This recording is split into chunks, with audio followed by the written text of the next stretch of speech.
সম্মানিত মুসলমান ভাইয়েরা আমার, এই বাউল নামের ফাউল আবুল সরকার আল্লাহ সুবহানাহু ওয়া তাআলাকে নিয়ে যে অশালীন মন্তব্য করেছেন, অশ্লীল বক্তব্য দিয়েছেন, যে নোংরা শব্দ চয়ন করেছেন, আমার ভাইরা বলতেও লজ্জা লাগে। আমরা ইমানদার হিসেবে, মুমিন হিসেবে, মুসলমান হিসেবে আমাদের প্রাণের দাবি হলো অচিরেই তার ফাঁসির রায় ঘোষণা করে মৃত্যুদণ্ড কার্যকর করা হোক, যাতে করে পৃথিবীর ইতিহাসে আর কেউ কোনোদিন আমাদের সৃষ্টিকর্তা মহান রব আল্লাহ সুবহানাহু ওয়া তাআলাকে নিয়ে, বিশ্বনবী রাসূলকে নিয়ে এবং আমাদের ধর্মীয় গ্রন্থ আল কোরআনকে নিয়ে কখনো কেউ খারাপ মন্তব্য করতে না পারে। এই জন্য আমরা তাদের দৃষ্টান্তমূলক শাস্তি চাচ্ছি।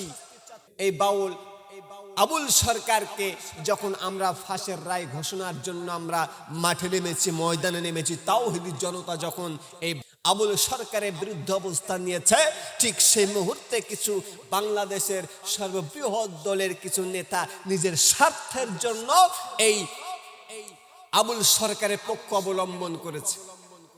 আমার ভাইরা লজ্জা লাগে, তারা আবার নিজেদেরকে মুসলমান বলে দাবি করে, আবার নিজেরাই বলে আমরা শরিয়া আইনে বিশ্বাসী নই।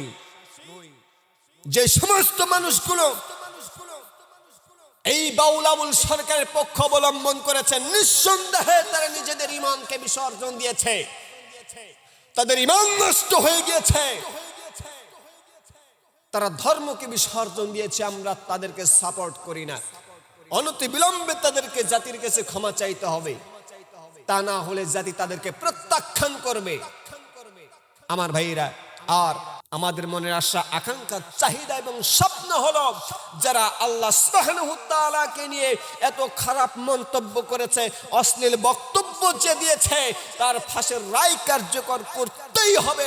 এই বাংলার জমিনে বাংলার তাওহীদি জনতা তার ফাঁসির রায় দেখতে চায় এবং তার মৃত্যুদণ্ড দেখতে চায়। জোরে বলেন ঠিক কিনা?